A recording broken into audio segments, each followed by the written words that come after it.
Brandon did a great job introducing Jane, but I want to, one more time, invite her to the stage. She has been and is a wonderful partner. She has been a wonderful part of our village family. You love her. I love her. She is scared to death. One more time for Jane Waters.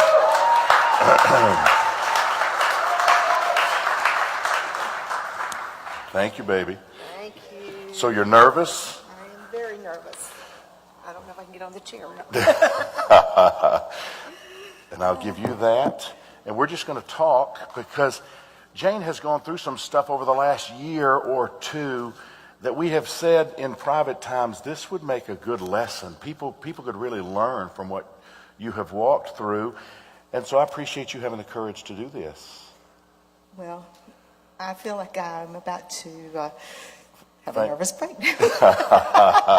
No, you're going to do I great. kind of feel like the day that I agreed to help homeschool my granddaughter for kindergarten, I thought I was going to ruin her life. So y'all please say a prayer. That's awesome. Y'all, just a side note, next Saturday we will celebrate our 10th anniversary. And so I am so proud. Happy anniversary. Happy anniversary. Jane, I want to start with some stuff that, well, first, I want to start with kind of a little bit of what you've gone through the last 2 years. If you can just kind of give us a synopsis of that quickly, then I want to go back and I want to kind of introduce your life to people and kind of what you've been through. Is that okay? Sure. I have struggled with some very deep depression, anxiety, and a lot of stress over the past couple of years. I have felt like that everything was coming at me from all different directions.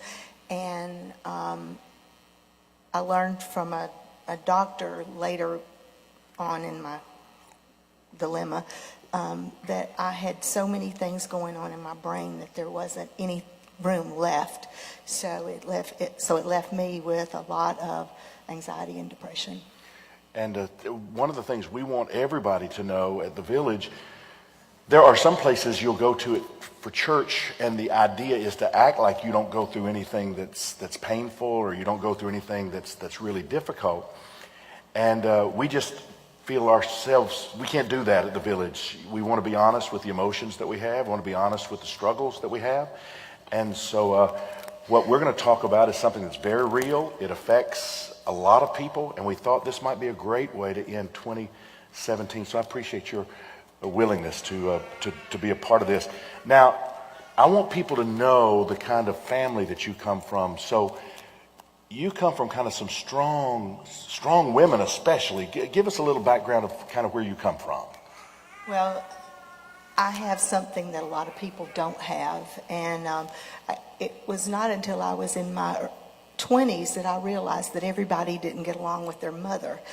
And I have had some wonderful examples of strong women in my life. When my mom was 10 months old, she was born in March of 1930. Her dad was in the middle of building a new home for them, and he went out to the barn and he dropped dead of a heart attack. He was in his 30s. My grandmother had 7 children. And she was left with 50 acres of land and 7 children and in an incompleted house with no plumbing or electricity. And she survived.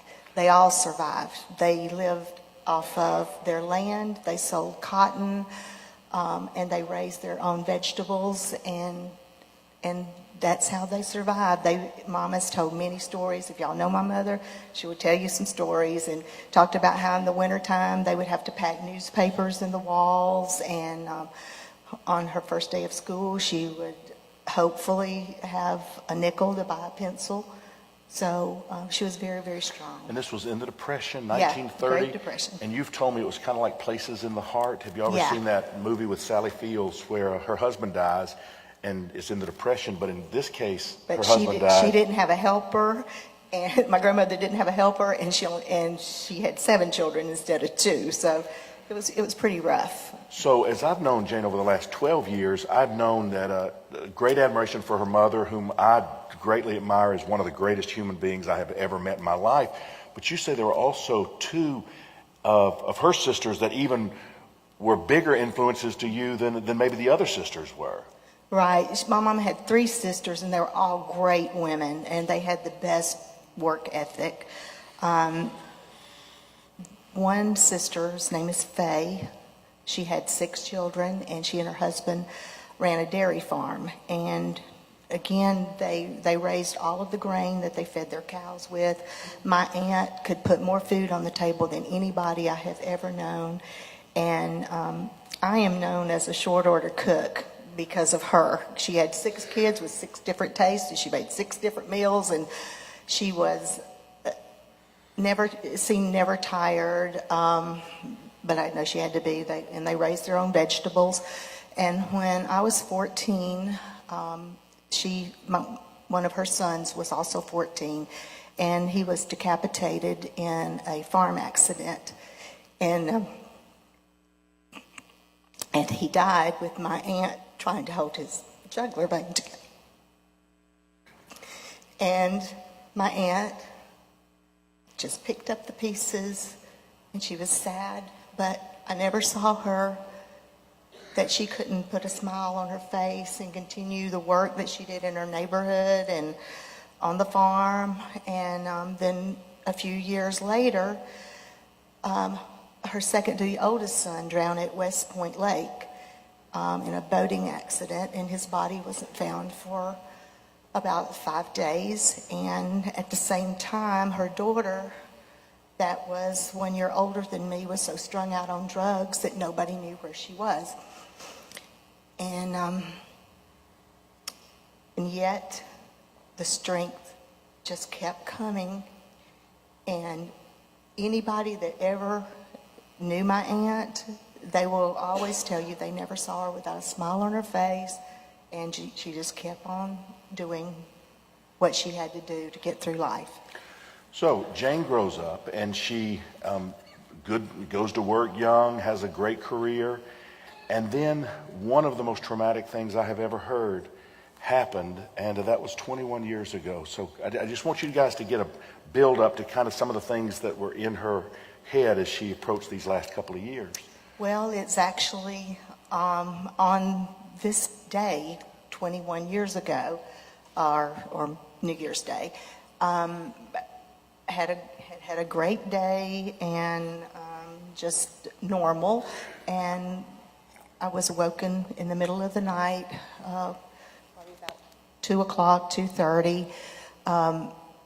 My husband answered the phone, and he said, "You've got a call." And I was thinking, who could be calling me at this hour? And he said, "You really need to take this call." Well, I'm a real sleepyhead, and it takes me a minute to grasp what's going on. And it was the Gwinnett County SWAT team. And they said, "We need you to come to your brother's house." And I said, "What on earth for? I mean, just tell me what you want, and I'll help you." And they said, "Well, we really just need you to come on up here." Well, my brother lived in Lilburn, and I lived in Stockbridge, and I was saying, that's a long way, and it's in the middle of the night, I'm not dressed, blah, blah, blah. They said, "You just better get on up here."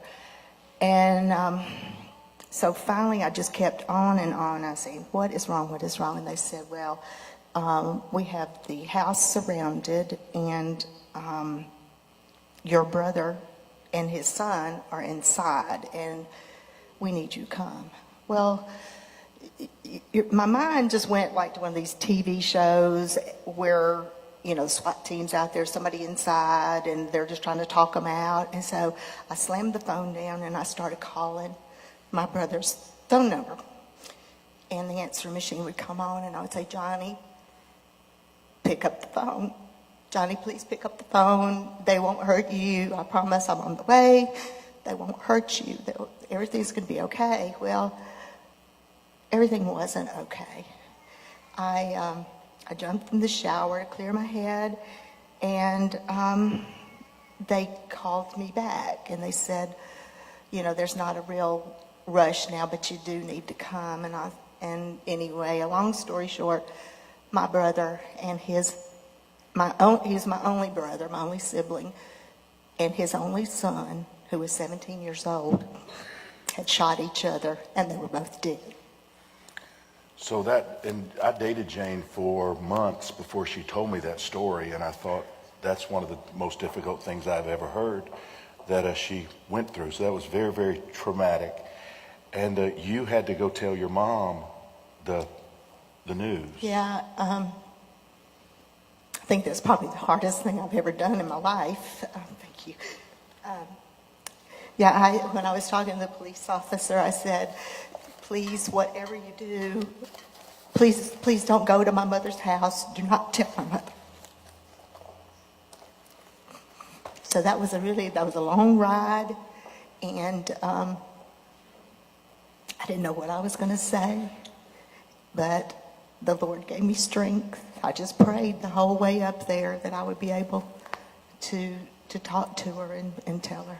And so you did, and had to be unbelievably hard, but she found the will to live, and you found the will to live on, right? Yeah.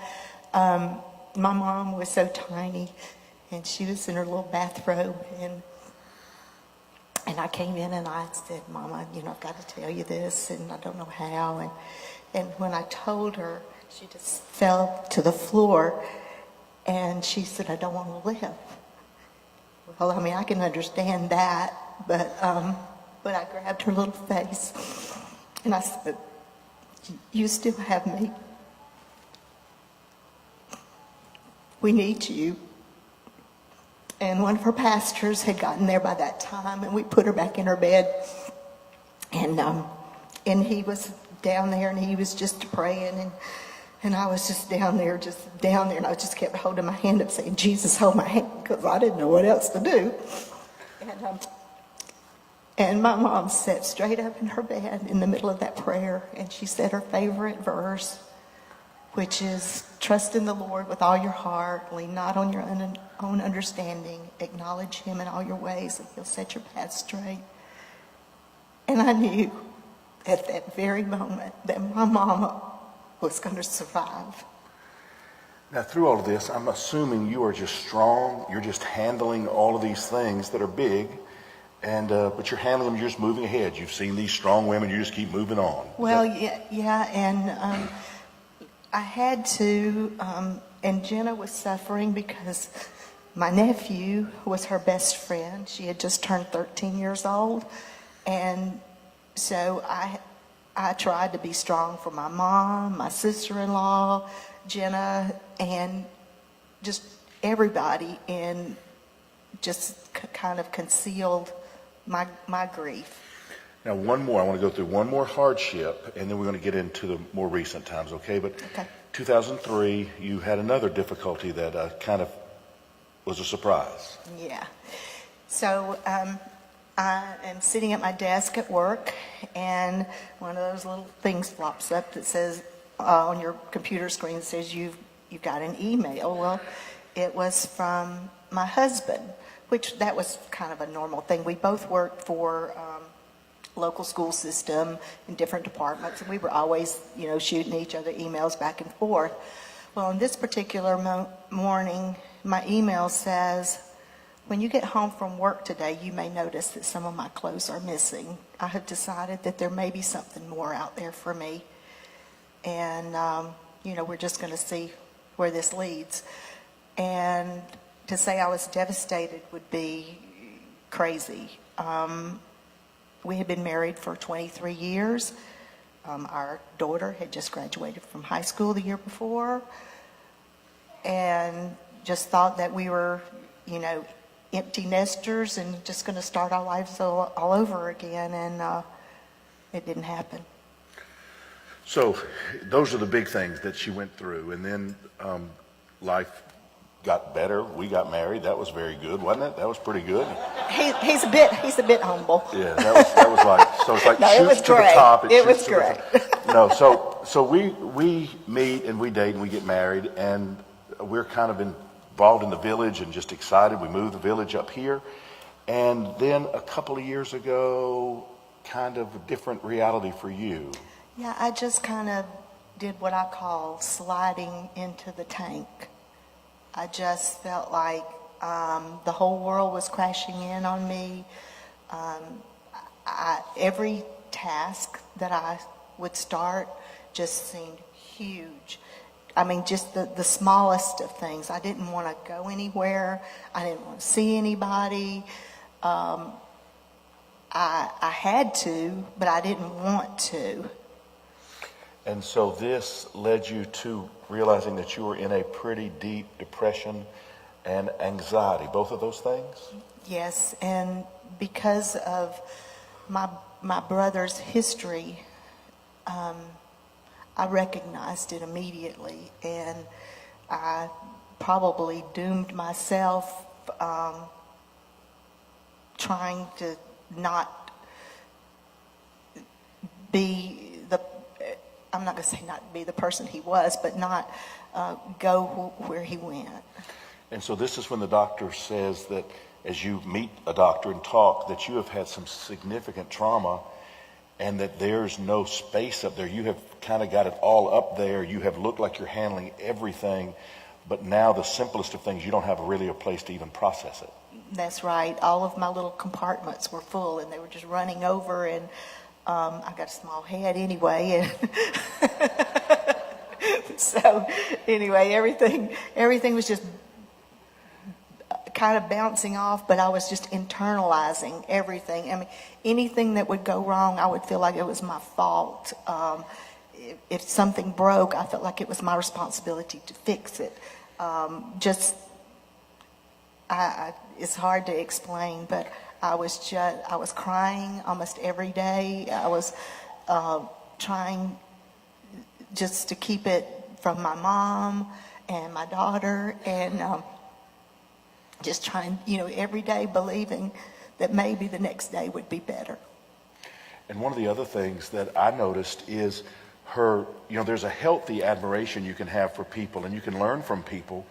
And this admiration she has for her mother and her aunts was wonderful, but also she would compare herself to them, not realizing that they didn't deal with some of the things she had to deal with. And so some of that comparison gave you a sense of shame, like you had somehow fallen and not carried on the tradition, I guess. Yeah, it made me feel like I was a failure if I couldn't be up at 5 o'clock in the morning feeding some cows and making breakfast for 6 kids. And, like my life should be a piece of cake. And my life looks like it's a piece of cake.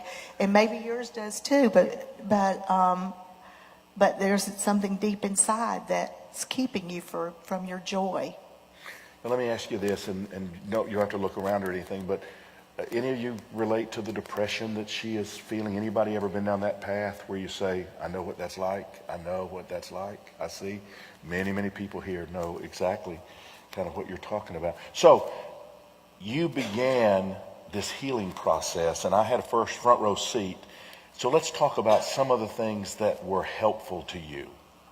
Well, first of all is living with somebody that understood me and tried to help me. And that's been a great gift. And so many people don't have that. And I don't take that lightly. I appreciate your everyday support. Well, you're sweet. And I will say this. As a younger person, I didn't know how to be supportive.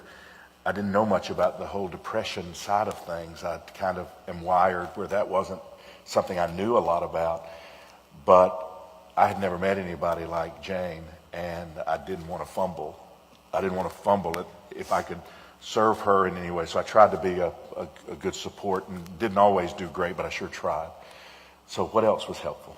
Well, as many of you know, and some of you may not have health care, I feel like I'm really blessed that I do have health care. But I started trying to see doctors. Well, sometimes it's almost impossible. And through this whole couple of years, I've probably been to 8 or 10 doctors. And I finally found a doctor that understands me and has helped me tremendously. If I can inject again, I watched her try to find a doctor that could help. and navigating the healthcare system was one of the most difficult things I have ever watched. And when she would need help now, it was, we can see you in 6 weeks. And 6 weeks felt like she wouldn't make it 6 weeks. And so I saw the struggle and the strength it took for her to keep looking and keep knocking. But you finally found somebody that you felt like could help. I did. And just on another note, when I would finally get the appointment, we'd go to a doctor and they would say, well, we can see you 2 times, and then I'm going to another center, or I'm on an internship, and spilling your guts to somebody like about 6 or 8 times is depressing too. Yeah. So you finally found the right one, and some medicine was helpful? Yes. The doctor that I have now, she helped me with a natural supplement and then a prescription. But she was willing, because I've been so afraid of medicines, she was willing to go a natural route first and then add a prescription to that, and that's helped me tremendously. And if I can inject something, there used to be in Christian circles a shaming of anyone who thought medicine could be helpful. It was like Jesus is the one who's going to heal you, and you're not having faith if you get medicine. And I used to want to slap those people because they'd wear glasses, and I think, well, why don't Jesus heal your eyesight? You need glasses. And I just want to strangle them. I get so frustrated with them. We believe that medicine, prescribed properly and used in a right way, is a gift from God. It is not competition with God. It is a gift. He gives brilliant people the opportunity to create these wonderful meds that can be very helpful for certain kind of situations. So that was very, very good that you finally felt like that was getting balanced. Now, I admired you because some people just want to lay in the bed. They just want to cover up their heads and just run away from life. But you didn't. You kept doing some things and added some things that I felt like were a part. Can you talk a little bit about that? Well, because of our schedule, there were so many things that I had to do. And I just felt like I just needed to keep going. There are so many people out here who have been a great influence on me, and you probably would never know it. My daughter is a great example. I just kept thinking about, like, both times that Jenna was pregnant, Brandon lost his job, and she's a hairstylist. And when her baby was 3 weeks old, she went back to work. And, you think about all of these people that, like living on the streets and getting up every day and trying and moving around. And I see ladies on the street with their babies in strollers getting on buses to go to jobs. And I see so many great examples. I was thinking, like, you are healthy. You've got to get up. You can't just die. You've got to go. Even though I wanted to, so many days I would have rather died than lived. She would sometimes have a small group gathering with women. She'd have a women's meeting scheduled, and she would say, Ray, I don't want to go. I don't want to go. I don't want to go. But then she'd go, and she'd come home, and you'd say, that was a great meeting. My girlfriends were so wonderful. Yeah, she'd say they just all built her up and helped her. And same with other small groups that we went to. So you didn't there was some grit that you possess that was super impressive to me, because you just kept pushing, even to the point of you changed your diet, which you said was helpful. Yes. And tell them about that. Well, I'm back on it, but I was off. I was trying everything to try to make myself feel better. And I think sugar was a detriment. Can we stop just a moment and say, did y'all hear that? Sugar, all the medical experts say sugar is death. And it does affect us. And so she was willing to do anything. Now, like she said, through Thanksgiving, Christmas, she's eating some sugar now, but she realized that she felt a lot better when she began to cut sugar from her diet. And another thing was caffeine. I felt like it was making me anxious, and so and don't do this cold turkey, but I weaned myself from drinking like a lot of coffee every day, just to diluting it half decaf, half regular, and I'm pretty much doing that now, and it has really eased my anxiety level. Now, you told me a Bible verse that became very meaningful to you after your brother's and nephew's passing, that has carried you. When you need a verse through the day, there's one verse that you really liked in Lamentations. Do you remember how that went? I can't recall the whole thing right now. I'm very nervous, but I pretty much just say His mercies are new every morning. And so there's times, like I didn't feel 100% or I didn't even feel 0%. I would just think, God, you're going to give me a new morning tomorrow, and it's going to be a new day. And hopefully this will pass. Now, just a couple of more things. You said that you did gain strength looking at your mom, looking at your daughter, and you said even if somebody doesn't have that in their life, there's still other places they can go. Yeah, even though, like I said, I have health care and I have a great, great life, and I know a lot of you may not have that, but there are so many resources out there today that are absolutely free. Pretty much everybody has a phone that has internet on it. You can go on and research your problems. There are online groups that can help you. You don't have to go somewhere. There are people that that have the same problem that you have, and they're right there online, ready to help you. And sometimes I know you've had some girlfriends in the church. Just having coffee with them was helpful. Watching Oprah. Oprah has a show y'all all need to be watching. What is it? It's called Super Soul Sunday. And Oprah interviews some of the most influential people that have gone through trials and tragedies. And their stories, other people's stories, will help you. Now, you are now 18 months into this, but you have begun to see the sun shining again. Mm-hmm.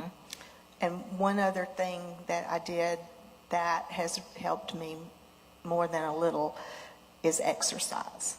And I don't mean a walk in the park exercise. I mean strength training and very intense workouts. And I thank God for putting this little girl in my life.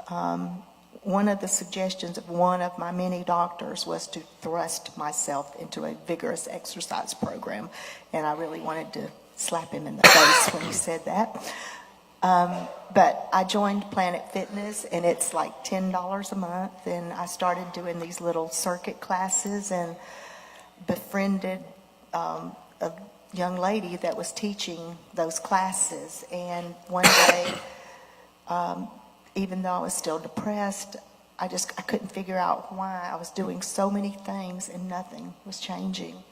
And we sat down at one of the tables and we just had a talk, and I poured my heart out to her. And she said, I'm going to do this with you. And we meet at least 3 days a week, and she about kills me. And I know I don't look like it, but we do an intense workout of about an hour and a half. And I think the combination of all of the things I've been doing, they brought me back to me. And I appreciate being here with you. I appreciate you letting me talk to you. There's so many people out here that I draw strength from. There's so many stories that you guys don't know about each other. They're so wonderful, and I see you, and I know what you've been through, and it makes me want to be more like you. So I have been watching this journey, and over the last months, I have seen the sun begin to shine again. And it doesn't mean that there's not days where there's anxiety or there's days where there's depression, but it has been amazing watching you walk through what has been as difficult as anything I've ever seen. And I just want you to say you are my hero, and you are many people's heroes. Would you give it up for Jane Waters? Wonderful, my dear. Wonderful.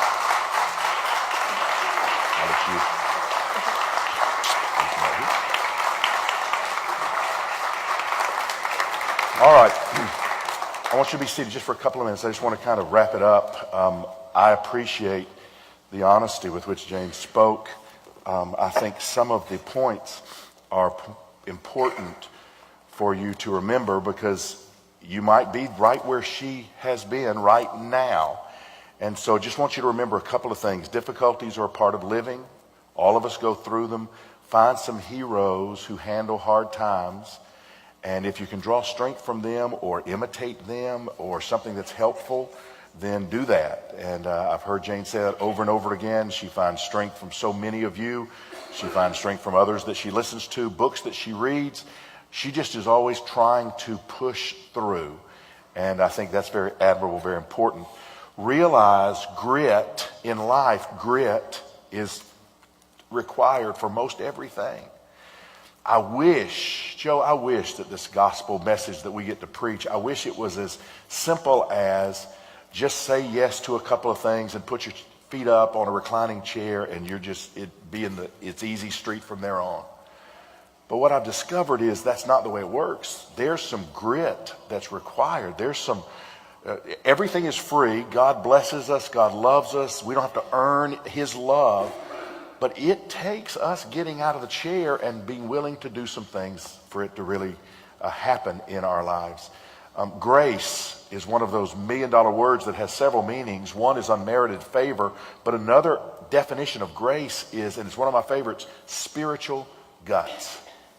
Spiritual guts. God gives us the strength or spiritual guts to put one foot in front of the other and just keep moving ahead. Sometimes it's slow, but he gives you that kind of ability. And so I'm just praying that you recognize that. God will place in you the strength for one more step. It may be a baby step, but he'll give you the strength. And another thing is sometimes you just have to claim by faith that God has placed in you this strength because you don't feel it. You don't feel it. But you just say, God, I'm just going to believe that you've given me enough strength to make it through today. And sometimes you look back and you say, I didn't do much today. But you know that he sustained you and gave you the ability to even take the smallest of steps. Now, sometimes it's depression. Sometimes it's anxiety. Sometimes it's some tragedy that you face that just came out of nowhere. You just wasn't expecting it all. I want to tell you about a lady that's a part of our church. She actually is the head of our children's ministry. Her name is Carrie. And there's a picture on the screen of Carrie and her husband, Doug. And I just want you to know, last weekend, Carrie was at church. Last Sunday, she was taking care of the kids. She's a beautiful, wonderful lady. Last week, Christmas Eve, her husband, they had had some family time together. The kids went off to bed. There were some adults that I think were still there. Carrie was talking to her husband. She asked him a question, and as he stood up, he crumbled to the floor and died of a massive heart attack. I think he's maybe 40 years old. 40 years old. They have a 17-year-old son. They have a 10-year-old daughter. I called her yesterday. The funeral is going to be next Saturday at the church. I called her yesterday and said, hey, we just want you to know we'll be thinking about you tomorrow. And she said, no, I want to come. I don't have anything to do. I want to come. So she's actually with our children this morning because she just wants to serve. She just wants to serve and she doesn't know what else to do. I'm saying all that to say you never know who's around you and what they have gone through, what they're walking through. And we want to always be a church who has wide arms and loving hearts. And we don't want to ever put a burden on people. True religion should not be about ever placing burdens on people. It should be about helping carry the load, helping them along the way. Now here's how I want to close. Would you bow your heads? And maybe, Curtis, if we'd have some soft music, that would be great. But you bow your heads just for a moment because I'm just wondering if anybody here, this is going to be the way we're going to end the service. If you're here and you're just kind of feeling like you're in that super hard place. Maybe it's depression. Maybe it's the loss of a loved one. Maybe it's financial situation. Maybe it's just something you don't even know how to articulate. You just feel like you're in a really difficult place. You felt some resonance today with what Jane was talking, but you just don't know. Would you be willing to just stand up where you are, all over this place? Just stand up. I'm not embarrassed. You promise I won't do that. Just want to have a prayer in just a few minutes where you say, this is where I am. This is where I am. And I see people standing up. I see people standing up. But what I'm going to do now is I'm going to ask you all to stand up. And I want you to move to where you can kind of hold hands with 2 or 3 people, just to hold hands with somebody in this place. There's people stretched back, and I want you to know that you might be holding hands with somebody who stood up just a moment ago because of some real painful struggles they're feeling in their life right now. And I want you to know that Jane, and I hope you got this, she really feels God has given her the strength to keep walking ahead, even when it was tough and she didn't know how to do it. And we believe that God is with you. God wants to help you. God wants to give you the strength. So I just want to pray for you right now, okay? God, right now I pray for this congregation. The last Sunday of 2017, we declare in this place, we understand it's not all easy. It's not all smiley good. Sometimes the pain that people experience is beyond our ability to comprehend. But you are with us. You do care for us. You do promise to be inside of us. And we look back sometimes and we say, I think you carried us through a hard time. I pray whatever maybe was said today that could be that little trigger for somebody that can help them make a positive step, that they will do that today. That they will not wake up tomorrow with the same non-action plan that they have had these last days, but they will wake up tomorrow with an idea to find that grit in them to take that step, to find that counselor, to seek out a doctor that can maybe help them, to find a friend to share coffee with them so they can talk, to find a way to change their diet if that's contributing, to find a new job, to find a way to get out of a toxic situation, to find a way to move ahead into a beautiful world. And God, I thank you for Jane Waters. I thank you for every day I've had the privilege of standing with her. And I thank you that it's just beginning. We've got a lifetime to walk this road together. And I pray these things in the name of Jesus. And everybody said,